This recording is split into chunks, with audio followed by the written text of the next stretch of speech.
Ho, ho, ho! Welcome back to the Berenstain Bears Meet Santa Bear by Stan and Jan Berenstain.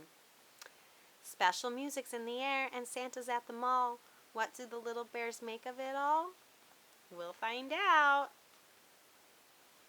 It was just 2 days after Thanksgiving, and the sights and sounds of Christmas could be seen and heard all over Bear Country. It seems to me, said Mama Bear as the Bear family arrived at the Bear Country Mall, that the Christmas season starts earlier every year. Yes! Isn't it great? Said Papa Bear, admiring the mall decorations. I'm not so sure, sighed Mama. I'm concerned about Brother and Sister Bear. Too much excitement isn't good for cubs. No need to be concerned, said Papa. Brother and Sister are good little cubs. I'm sure they'll be calm and sensible about the whole thing. But if Papa had looked at Brother and Sister at that moment, he wouldn't have been so sure. They were passing the big new toy store, and Brother and Sister didn't look the least bit calm and sensible. They had just come from watching Saturday morning television, and there had been lots of commercials for the new Christmas toys. Sister had wanted them all. A bear hug teddy that hugged you back when you squeezed it, a ride-on pink pony, a clown face mobile kit, and Giggly Goo, a strange substance that you could make into all sorts of funny shapes. There had been some things that had excited Brother too, especially a remote control robot that could stand on its head and a dinosaur molding kit. And there they were, right in the toy store window, plus lots more. Sister was so excited she was practically jumping up and down, and when Brother read a sign saying Santa Bear was coming to the mall to meet all his cub friends, she got even more excited. Santa Bear, she cried. Oh, Mama, may I come meet Santa Bear? Please, may I, please? In good time, said Mama, sighing again. Calm and sensible, eh? She said, looking at Papa. Sister Bear could hardly wait to start her Christmas list. She needed a little help from Brother with the hard words, but she didn't need any help thinking up things she wanted for Christmas. Over the next few days, the sights and sounds of Christmas became stronger and stronger, and Sister's list grew longer and longer. After a while, it looked like this. Dear Santa Bear, this is my Christmas list. Bear hug teddy, happy pink pony clown mobile, Giggly Goo, a red ball bubble pipe, gumball machine, dollhouse furniture, new doll clothes, washing machine, comb and brush set, birthstone ring, pink mittens, ice. To see the rest of Sister's list, please turn the page. Storybooks, coloring books, crayons, paints, paint pad, clay, bunny puppet, froggy puppet, teddy, cart, bike, roller skates, tiddlywinks, puzzles. You know, warned Brother, if your list is too long, Santa Bear might think you're greedy and not bring you anything. Sister hadn't thought of that. Santa Bear has a lot of cubs besides you to think about. All the cubs in the world. She hadn't thought of that either. As she looked at her long list, she began to get a little nervous. Have you ever met Santa Bear? She asked Brother. Sure, answered Brother, who was finishing up his list, which was very short. A couple of years ago. He asked if I'd been good. Then I told him what I wanted for Christmas and gave him my list, and that was that. It was fun. Brothers. Dear Santa Bear, for Christmas, I would like a robot that can stand on its head and a dinosaur molding set and some surprises. Thank you, Brother Bear. Now Sister was really nervous. She thought of all the times she hadn't exactly been good. The time she and Brother had gotten into a fight and shouted at each other. The time Mama's best lamp had gotten broken and they told a big lie.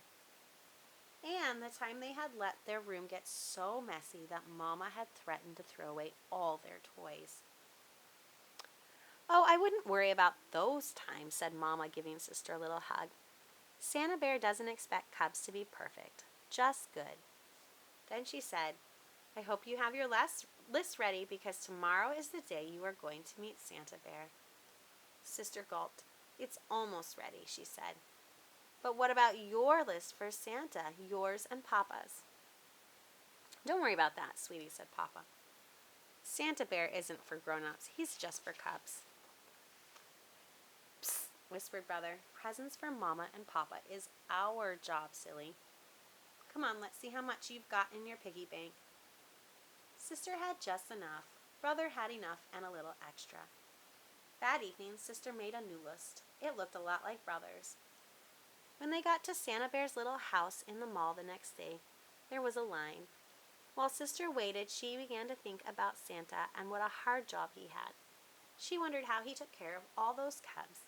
She wondered where he got all those presents. She wondered. Then, before she could wonder another wonder, it was her turn, and she was up on Santa Bear's big lap. "It's very nice to see you," he said in a deep, jolly voice. "Now tell me, my dear, have you been good this year?" "Well," said Sister, taking a deep breath, "I haven't been perfect, but I have been good."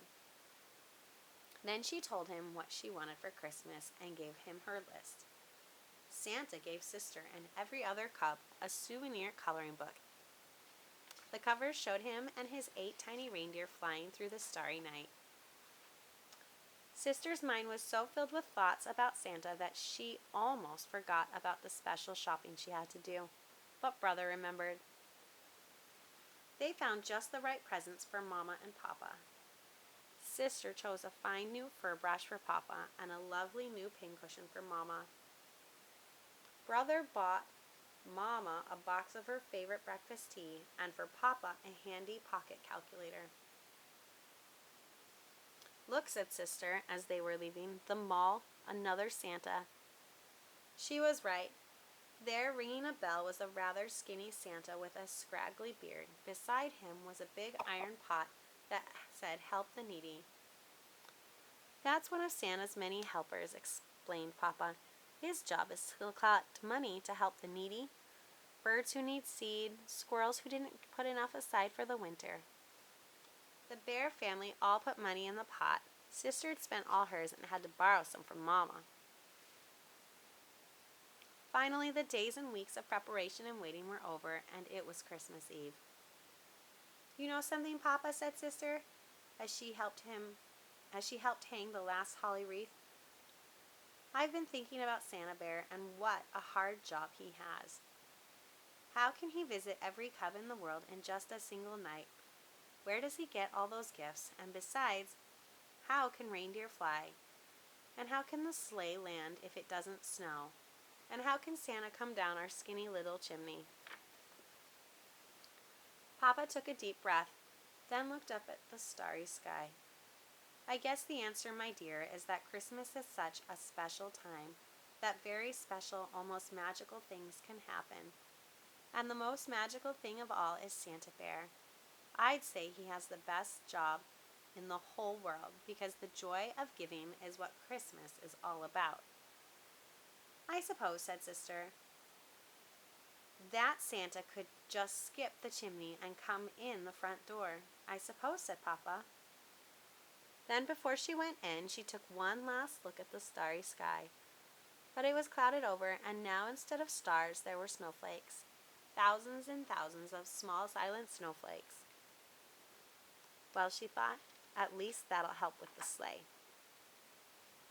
When Sister woke up on Christmas morning, Bear Country was covered with a beautiful blanket of snow, and the floor beneath the Bear's Christmas tree was covered with piles of beautiful presents. What fun! What excitement! What shouting! Then, when the excitement and shouting were over, the cubs watched Mama and Papa open their presents. "What lovely, thoughtful gifts," said Mama. "Just what I wanted," said Papa. It was a very special moment. Sister knew right then and there that Papa was right. Santa Bear did have the best job in the whole world because the joy of giving was what Christmas was all about. The end. Remember to like and subscribe so you can keep up with our reading events and our activities. Catch you next time. Merry Christmas.